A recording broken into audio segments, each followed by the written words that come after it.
Welcome to Coach Bennett's podcast, where every run has a purpose, where kindness is hardcore, where this is about running, and this is not about running, where every starting line is a finish line in disguise, where rambling still gets you where you need to be, where pineapple will never ruin your pizza, and the sodas, adult and not adult kind, are always cold, and where there is room on the starting line for everybody. I'm Coach Bennett. Thank you for letting me be a part of your day. Let's get started. Welcome to episode 110 of Coach Bennett's podcast. That's right, 110. Now, I would say something like, I remember when it was 110 degrees, but I don't remember when it was 110 degrees Fahrenheit anywhere.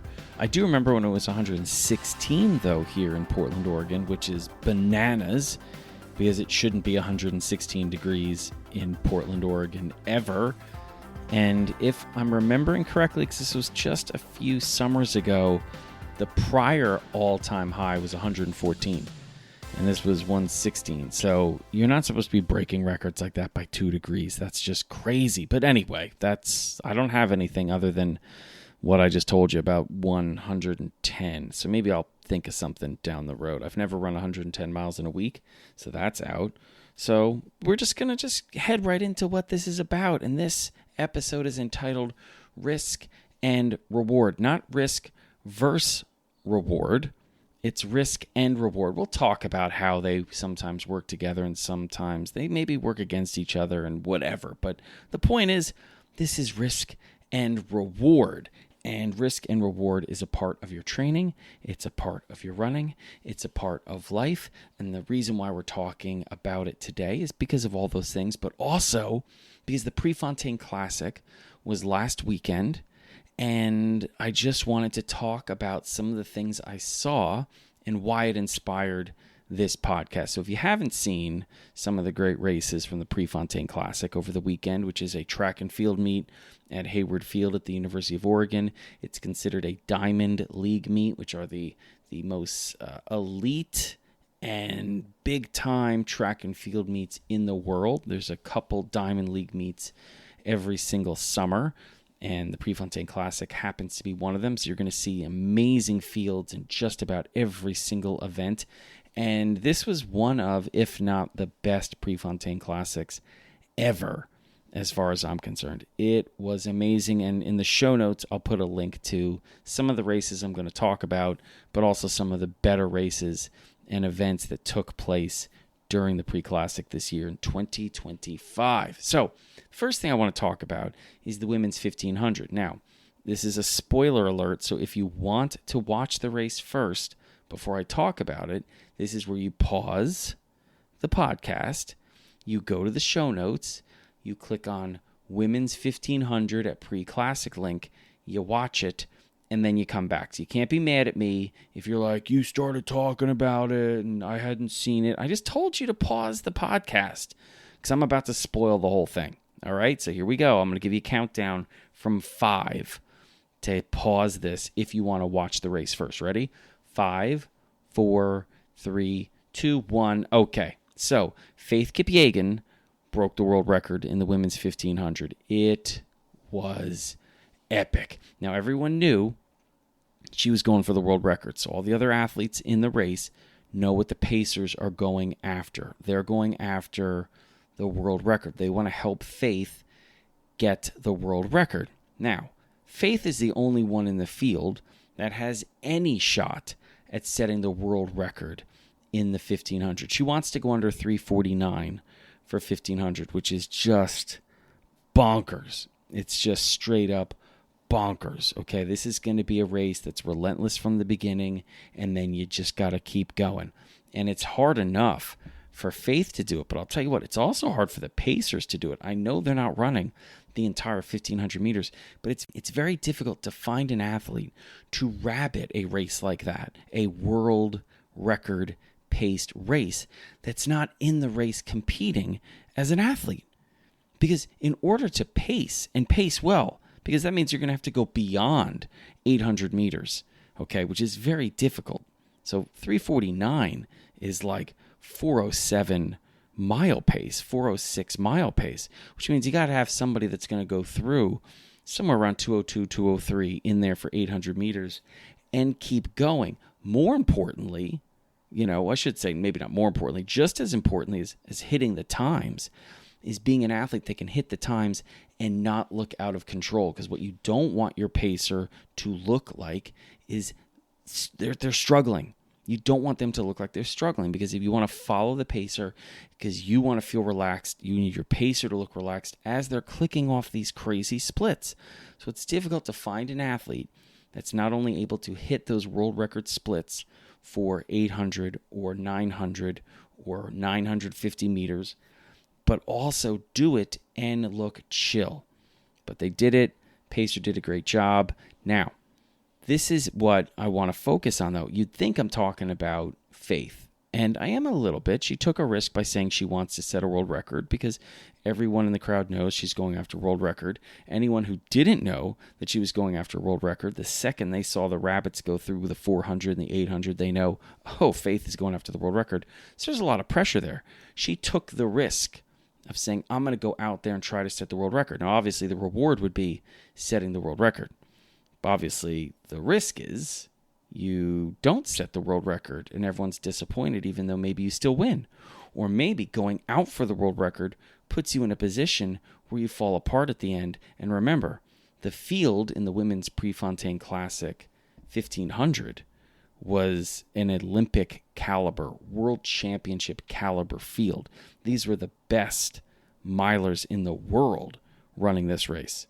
So if Faith goes for the world record and then, I don't know, catches a cramp or maybe overplayed her cards a little bit, she could lose the race. And now think about that. Now you lose the race. Maybe your confidence takes a hit. This is a world championship year. Obviously, she's the greatest middle distance runner of all time. So I imagine she's going to be able to handle losing. But remember, she's also a human being. She's also someone that has her own goals, someone that deals with setbacks and is going to have to, process potentially losing. So when you take this massive risk, and going after a world record is a massive risk, there's the possibility of great reward. There's also the possibility of great failure as well. Now, we're not focusing on Faith, though. We're going to focus on Jessica Hull. Now, Jessica Hull won the silver medal in the Olympics in the 1500, and Jessica Hull decided, knowing what Faith was going to try to do, she said, I'm going to be with Faith. Now, she knows she can't be with Faith for the entire 1,500 meters if Faith sets a world record, but that wasn't her goal. Her goal was to be there with 200 to go, 150 to go. So she wanted to put herself in a position of running at 100%. And knowing that at this pace, 100% for her is probably not going to get her to the finish line, which means she is going to go through some things in the last 200, 150, 100, 50 meters. She knows she's going to come up short compared to Faith. At some point, Faith is going to be able to keep going. Jessica's going to fall off. Now the question is, then what? What happens when you put yourself in a position to run faster than you can for the race distance? I loved the game plan. You want to know why? Because this is a world championship year. Because Jessica Hull was the silver medalist in the Olympic 1500. Because what this is doing is having her be in a position where, guess what? This is it. This is it. This is the pace the greatest of all time can run. There is no one that can run beyond this through this distance. So if you can get to 200 to go, 150 to go, you now have a different way of looking at this entire world of the 1500. That's it. There is no one that's ahead of Faith. Faith is in front of everyone ever in world history in the women's 1500. And this is the fastest 1500 of all time. So guess what? You're there. Now what? And just having that knowledge is brilliant. Is it a risk? Absolutely. The reward is learning. The reward isn't winning the race. She's not going to beat Faith. The reward isn't setting the world record. She's not going to be able to set the world record. She is one of the greatest 1,500-meter runners of all time. And who knows? She's young. 5 years from now, maybe she has the world record. Who knows? But right now, Faith is the best. But Jessica is thinking big time, and she's willing to take risks for the rewards.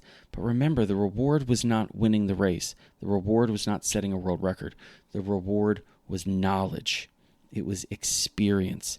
And I love that. From a coaching perspective, I love the confidence and courage that Hull had to do that. And I thought, you know what? This is a lesson that everyone can take into their running, that everyone can take into their life.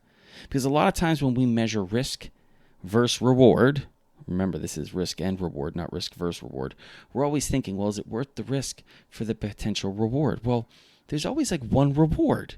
It's like, well, I'll bet $5 and the reward is potentially 15. Of course, the opposite is you may lose all $5. But we don't break it down to anything other than losing the money or gaining the money. That's it. Like those are the only two things.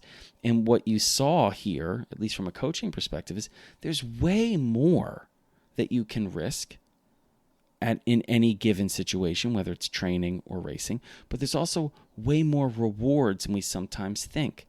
A lot of athletes will think, well, if we're going to take a risk with the strategy, it's so I can have a better chance at winning or setting a personal best. And that's not always the only goals that are available, the only rewards that are out there for us to get. So I wanted to talk about how you should be thinking about risk and reward in your training and in your racing. Now, if you rewind just about a week to breaking 4, which was the attempt by Faith Kipyegon to go out and break 4 minutes in the mile, it was almost exactly the game plan that Jessica Hull had in the 1,500 at the Prefontaine Classic. Jessica Hull went out into the twilight zone, that pace where she doesn't belong for a full 1,500 meters right now, but it's going to put her in a position to know what's out there, what's beyond her capabilities. And then she can go back to training, go back to her goal setting, and figure out, how do I make it my home, that twilight zone? Rather than visit, how can I live there? Faith did that in breaking 4. She went out faster in breaking 4, significantly faster in breaking 4 than she went out in the 1,500 where she set the world record. So from a coaching perspective, again, the risk of going out that fast and breaking 4 is that she might break down, which she did, and she was unable to break 4 minutes. But she went through 800 and 1,200 faster than she did at world record pace in the 1,500. So in her mind, as she's clicking off these splits at the Prefontaine Classic, world record pace splits, she can think, I've gone out faster than this before through 400 meters. I've gone out faster than this through 800 meters. I've gone out faster than this through 1,200 meters. She's been beyond world record pace for an extended amount of time. So think of the confidence it brings you when someone says, hey, guess what? This week, we're going to slow things down to get back on world record pace. What? So those two races together kind of bookended about 7 days for me, where I was able to watch these incredible athletes, these incredible courageous athletes, and really, really smart athletes, because as far as I'm concerned, it was really, really smart tactics and strategy for the long term for both Jessica Hull and Faith Kipyegon to put themselves in those positions. I'll give you a little story from when I was coaching. It was the first year I was coaching. So this would have been back in 2008. It was the spring of 2008. And I had a great athlete on the team. I had a number of great athletes, but I knew this kid was probably going to be anchoring our distance medley and was going to be running the 1,600 for us, which is the equivalent basically more or less of the mile. And this was very early in the season, and the weather wasn't that great in New Jersey. It was cold. It was windy. We were doing relays early on. This was not a high-stakes environment, but I was thinking about the end of the season. I was thinking about him being in a position where, whether he's anchoring a relay and he's running against some really good kids and he's going to have to dig deep and potentially do something he hasn't done before, I wanted him to have an experience of being in the twilight zone. So I had him lead off the distance medley. A lot of these details don't matter. It's going to be the spirit of what we were doing that matters most. So if you're like, oh my God, what's he talking about? All these numbers and names for relays. That's the stuff that doesn't matter, okay? But he's leading off the distance medley, which is 1,200 meters. It's 3 laps on the track. And I told him I wanted him to go out through the first 2 laps. It's a 3-lap race in under 2 minutes for 800 meters, which is way too fast. Way too fast. Just to put it in perspective, he probably should have gone out at that time of year in like 2:06. So I want him going out 7 seconds faster through 2 laps. And he looked at me like, am I insane? And I was like, a little bit, but I want you to be a little insane today too. The last lap is going to be a disaster. And I want you to keep it together. I want your form to not break down. I want you to focus on your breathing. I want you to do everything you can to keep it together while everything is also falling apart. I wanted to put him in a position where no matter what happens the rest of the year, he can look back at this race and say, yeah, I've been in some crazy places. This race I'm in right now seems like a crazy place. It's difficult. I'm struggling. But guess what? Nothing compares to that. I wanted to put him in a position where every time he went through 400 meters, 800 meters, in a 1600 later in the year, he would think, this is fast, but I've gone out faster for a 1200. And exactly what I thought was going to happen happened. He went out really, really fast. He ripped through the first 2 laps. There are a lot of people thinking, what is going on? It's late March in New Jersey. It's cold and windy. It's gray skies. There's a threat of probably even maybe a little snow. And this kid's going out in sub 2. That's wild. What's he going to run? And sure enough, next 100 meters of the last lap, it goes okay. Back straightaway starts to tie up. The last 200 was rough. It was rough to watch. It was, it's like, who is this kid's coach, And it's me. And this is exactly what I wanted to happen. We took a risk and we got a reward. If you're watching it from the outside, you may have thought, what kind of reward is this? You're putting a kid in position to blow up at the end of the race. Yes. Prior to blowing up, we learned a lot. Prior to blowing up, there was an amazing experience that he would not have gotten in any other race at this point in the year, and maybe at any other point in the year, which is going to help him not just for this season, but for his entire career. And even blowing up is a reward, because how can you keep it together when you want your form to desperately fall apart? How do you control your breathing when you're losing control of your breathing? You have to be in a situation to do these things. So was he going to slow down? Absolutely. What we were working on was, can we slow down the slowing down? Can we focus on our form? Can we focus on our breathing? Can we keep a good mindset when our mind is screaming, our breathing is out of control, and our form is breaking down? Because if we can do those things, we're going to slow down the slowing down, and that is another way of saying we're going to maintain our speed a little bit better. So that just reminded me, all these things were swirling together, and I thought, let's talk about this. Now, when you're thinking about risk and reward, there's a lot of places where this can show up. All right, obviously I mentioned training and racing. Now, the first thing I want you to think about before we get into the details of training and racing is you always have to be thinking about, what is the purpose of taking this risk?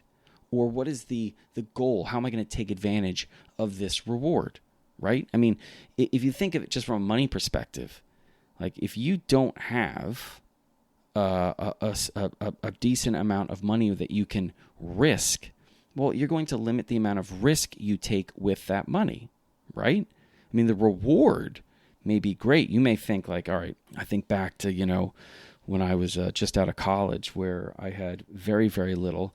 And if someone said, hey, if you bet $100, you could win 1,000. Now I'm thinking $1,000 that's a lot of money. Now $100 is less than 1,000, but I don't have the $1,000 reward. I have the idea of it, and I could take the risk with my 100, and the odds of winning the 1,000 are very slim, but there's the possibility of that 1,000.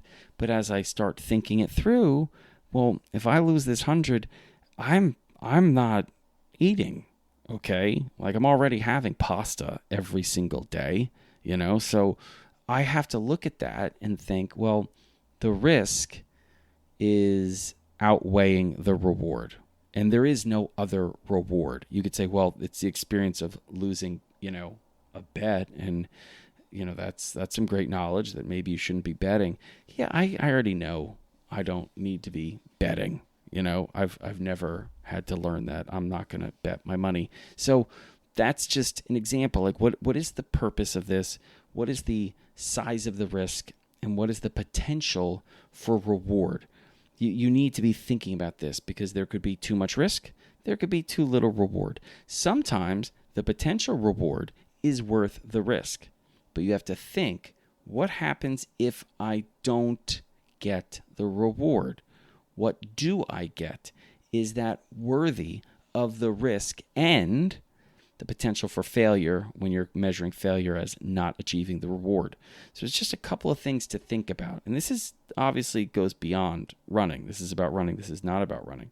All right. The other thing that I just want to sneak in here, because I think this can be, it's perceived, I think, the wrong way out there, especially in sports, that the people who take the greatest risks are the ones who get the biggest rewards. That's not always true, because what can happen is you can, I guess, misinterpret what's really happening in sports. And it's usually at the elite level, because that's what we're watching the most. But we can equate sometimes risks that athletes are taking as being the same risks that we would be taking if we were in the same position. The difference is we're not in the same position. So I'll give you an example. Jessica Hull in the Prefontaine Classic going after world record pace. Okay, I talked about what she's gaining from that. There could be another athlete in there that, let's say, has the 17th out of 18 fastest time. Okay, so this is the 17th best athlete in the Prefontaine Classic women's 1500. Now, she could also go with Faith to see what it's like to run world record pace. If I was her coach and Jessica Hull's coach, I would say, Jessica, I want you to go, and I want you to take that risk. But for you, and we'll just call her Darlene, I don't want you to go and do that. What I want you to do is take the risk of going with that second group. Okay, so there's going to be a split. We're probably going to break into 3 groups. When that second group breaks away, I want you to tag along with them. And the reason why is because the risk for Jessica is not the same as the risk for Darlene in the same race doing the same things. Darlene wants to have a good showing so she get invited into another race. Jessica is the silver medalist from the Olympics. Jessica can blow up in the last 150. She's going to get invited into another Diamond League meet. And that's just the cutthroat version of it. But there's the training version of it.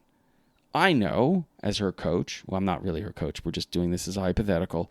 I know that Jessica can handle world record pace for 1,200, 1,300, maybe even 1,400 meters. I know that, okay? I know Darlene can handle it for about 700 meters. It doesn't benefit her to do that pace for 700 meters and then fall apart for 800. She's not learning anything. She's not gaining anything. So do not equate risk amongst different athletes as being the same. They're not. The rewards are also most likely not the same. Okay, so don't do that. We can use my money thing as well. I mean, for me, losing $100 was a really, really big deal. There are some people out there where they wouldn't bat an eyelash about losing $100. I was not one of those people. But for them, it's $100. It's not a big deal. They were making way, way more money than me, or they were inherited way, way more money than me, or they found way, way, way more money than I found when they were digging for treasure as little kids. I never found treasure, and I dug many holes because I just assumed that there would be treasure. I never really dug that far, to be honest. I mean, I dug, but there was always, it was hard. And when you're little, I would say my prime treasure digging years maybe 6 to 9, I would guess. So, you get to a certain point and you can exhaust yourself. There aren't too many 7-year-olds that can dig for treasure for hours. So you're putting in a good solid 30, 40 minutes, and then you're getting to some like harder levels of dirt where you're just like, what am I doing? And then there's the potential for getting in trouble because you're literally digging a hole in the backyard that you're not supposed to be digging. And I don't know how I got off on this rant. The point is, don't assume that everyone weighs risk and reward the same way, even if the risks and rewards are showing up as the same in a race or in a betting environment. I think the betting environment is probably the better analogy here, because most people can understand. You've got Barkley in Vegas, Charles Barkley in Vegas, playing poker next to me. Barkley putting in, like, oh yeah, I'll go all in. Like, him all in is going to be a different set of numbers than me going all in. And if somehow I won a bunch of hands and I have the same amount as him, I'm leaving. I'm taking my chips and I'm going to, I guess, the person that gives you the money, and I'm saying, here you go. And then I give that person a chip as a tip. I've seen this in movies. I think that's what you do. And then they give you like a free breakfast, and then they give you like a sweet or something, and they want you to keep betting, but I'm not betting. I am out of there. I'm gone. I've never been in a situation where I've won a ton of money to do any of this, but I will just tell you, if I ever am in a situation where I've won some money, like in blackjack or something, I'm out of there once I've won a lot. I will tell you the one story here about when I was in Vegas and I was playing blackjack. The dealer looked at me and said, this is after like 2 or 3 hands, have you ever played blackjack before? So that was embarrassing. Yeah. And that was also nice. I think that was some charity there from the dealer being like, you need to just pick yourself up and leave because this is not working out. And yeah, it wasn't working out. So I did. I got up and I got out of there, and we're moving on to the rest of this podcast because that was a sad story. Anyway, okay, so let's talk about some of the different ways you can take a risk in your training. All right. Well, one would be increasing the speed of some of your workouts. Now, this happens when you have fitness jumps. Okay, so when there's a progression, as coaches, we look and we're like, okay, we got to change some of the splits we're looking at. Your 5K pace is different, your mile pace is different, your 10K pace is different, your recovery runs, those easy runs, the pace is different. We can pick up the pace now because you've had a fitness jump and not increase the intensity, but there's always a risk there. How much is too much and how much is too little? Remember, sometimes the risk is not doing something, right?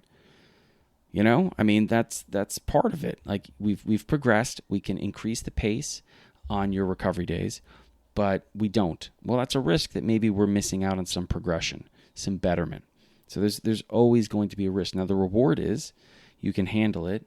It's the right area, or there's a little area of pace. There's a little gray area around what we're looking at, and we do it, and you continue to progress.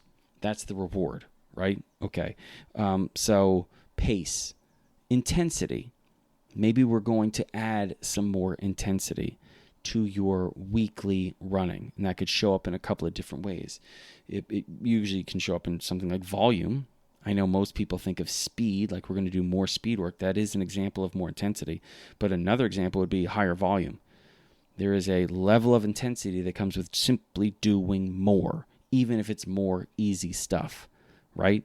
And a lot of people are like, well, can't you just do so much easy stuff? Well, no. I mean, if I told you to go for an easy run and you normally go for a 40-minute easy run, and I say this week we're going to up it to 50, you're like, that's fine. I'll do that. That's not a big deal. But if I say this week we're going to up it to 100-minute long easy runs, now you see what I'm saying? Suddenly it gets intense, doesn't it? You're like, well, that's a long run. Well, not if I've upped our long run to 180-minute long runs. And you'd say that's stupid. And I go, yeah, it is stupid. But I didn't tell you that it was smart. I just said I'm going to give you an example of how volume can be a form of intensity. So you can increase the intensity, which could be pace, could be duration or distance, right? It could be the frequency of your running. That's another way to add something to your training that's a risk. Maybe you normally run 4 days a week, and we're like, you know what? We've built up the strength. We think we can incorporate another day of running, a 5th day of running. Okay, well, that's going to be a risk. There is a potential for reward, though, right? You add that 5th day, we're getting in some more running, we're getting in some more training, and that could pay off as increased progression and betterment. Now, the risk is it's too much, and as a result, we've done more and we're getting less return. So now we've got to figure out okay, is it worth it? And if it is, how long are we going to give this until we see some type of a result, right? So that's another example. I mean, you could make the case not make the case, I think it's true. Every run involves risk and reward, every single one, which is why it's always good to go back to the purpose of a run. What is the risk of this run? Well, it's an easy run. The risk here is that I'm running too far or too hard or running at all on this day when I'm supposed to be recovering from or in anticipation of a future hard workout. Or I've done enough work where really I don't need another day of running. What I need is a full day of rest and recovery. So there's always an aspect of risk and reward with every single run we do. The key is knowing yourself, knowing what you're running towards. Okay, so knowing yourself involves, what you've run already. It's your past. And that's going to dictate what we're doing in the present so we can get closer to where we want to be in the future when that future becomes our present, right? So we're taking all this into account to mitigate the risks and accentuate the rewards. That's what we're trying to do. And the better you know yourself, the smarter you are about your training, the better teammate you are to yourself, the more intelligent coach you are for yourself, the better chance you're going to be able to, which is wild, increase the rewards and lessen the risks. Because wouldn't that be great?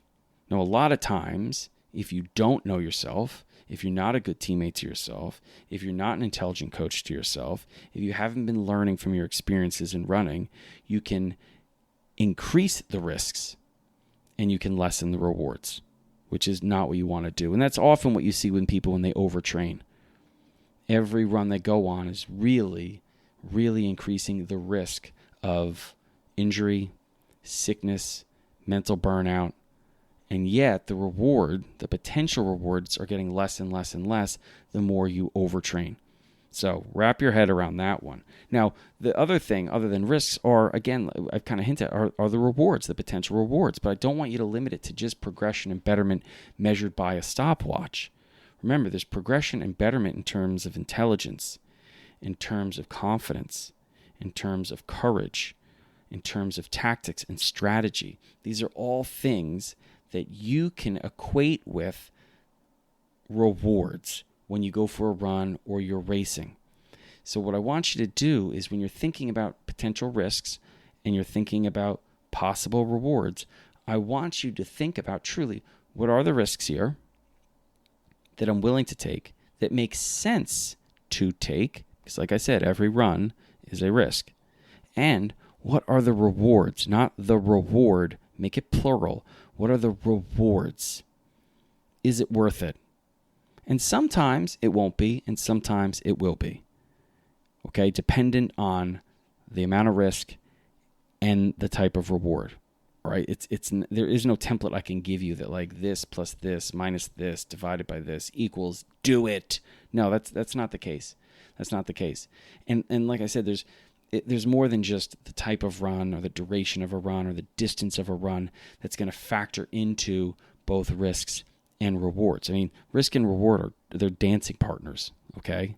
They're dancing partners. They're not competitors. They're dancing partners. And there are so many different environments that equate with risk and reward. And by environment, I mean, for instance, like running in a humid environment, there are risks associated with that. There are rewards as well.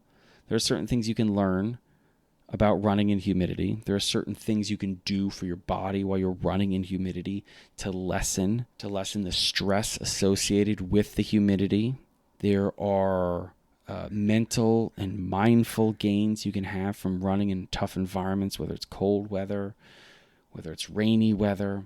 The environment or location could mean the difference between running on your road loop around your neighborhood and then running in the woods. Running on a very hilly loop or a trail loop as opposed to your road loop or your paved trail. So there's all different things that, there are risks associated with it, which, you could equate it in some ways to just demands. And then what are the benefits? And sometimes the demands outweigh the benefits. Sometimes the benefits outweigh the demands. And sometimes they're basically equal. But there are learnings associated with all these things as well. There are experiences associated with all these things as well. There are increases in fitness that are associated. Okay, so these are the things that I want you to think about. It's not so cut and dry. If I make this move, I might not win. I might not stay with this pack. There's got to be more than just that. And I think if you look at risk and reward as something that you deal with on a daily basis, it's going to bleed into the rest of your life outside of running. Okay, that's what's cool. When you see that every time you go for a run, every time you do a workout, every time you do a race, that you are dealing with risk and reward, and not just once, not just twice, not just thrice. You're dealing with it a lot in the choices you make, in the moves that you're making, in the adjustments to your training, in the extra day you're deciding to run, in the day you're deciding to take off. All of these things involve risk and reward. So if you think of yourself as, well, I'm really risk averse. Well, you're obviously not if you're a runner. You can't be risk averse if you're a runner. You're constantly taking risks. What we forget sometimes is we take risks all the time and we reap rewards all the time. Because one, we consider ourselves risk averse because we're not aware of what a risk actually is that we're taking constantly through our training. And we do not look at some of the rewards that we have reaped from taking these risks because we associate rewards in a very, very narrow way. We don't want to do any of that, all right? What I want you to do is be Jessica Hull. I want you to go after it sometimes and realize the goal isn't to set the world record. The goal is to know what it feels like to go after a world record. Then, later in the summer, it may change to let's go at world record pace and let's see if we can hold on. And who knows? Maybe it's this summer, maybe it's next summer. Maybe it's a different athlete that's paying attention and looking at this and changing the way that they're going to run their early season races. It could be something very, very different. I'm going to hang in the back of the pack because I usually hang out in the front of the pack. I'm going to get in the middle because I want to learn how to run in a pack and be able to, get my way through being boxed in. It could be saying, you know what I'm going to do? I'm going to incorporate some different types of training this summer into my running. So yeah, the risk is I'm going to run less days, but because I'm in an environment that's really hot, I'm going to increase the amount of cross-training I'm doing. That could be biking, it could be swimming, and I'm going to see how that sets me up for the fall. Is there a risk that maybe you take a step back or a stride back because of this? Absolutely. Could there be a possibility that maybe you stride forward? Absolutely. Could it be that the experience leads you to realize that it's something in between? Are there risks involved? Are there rewards involved? Absolutely, there are. And that's the show. That's it. So, thank you for listening to episode 110. I hope you share the show. I hope if you've not followed the show yet that you please do. Check out the races in the show notes because they are legit awesome. Remember, one of the best ways that you can get better at this sport without running any more than you already are is to just become a fan of your sport because it is, in fact, your sport. So check out those videos. Oh, and I'm going to put a link to the To Coach Bennett's merch store. We just put up some tank tops because so many of you were saying, yo, it's summertime. We need some tank tops. So we took some of the designs, we turned them into tank tops. There's even a this is about running, this is not about running coffee mug, which so many of you were asking for. So check it out. That's up there too. And if you're out there rocking tank top, t-shirt, sweatshirt from the store, make sure you tag me if you put it up somewhere so I can celebrate with you. All right? So thank you again for listening. Take care of yourself. Take care of each other. And I'll meet you on the next starting line. Thank you so much for listening to Coach Bennett's podcast today. And if you haven't already subscribed or set yourself as a follower to the podcast, I really hope you would. And make sure you check out the show notes, because in those show notes, you're going to find a link to Coach Bennett's newsletter and all the social media sites I'm on, like Instagram and Threads and Cameo and Blue Sky and Nope, not on that one anymore. So all the ones I am on, you're going to find it in the show notes, so check that out as well. And as always, thank you again for listening to Coach Bennett's podcast. Until next time, you keep taking care of yourself and each other.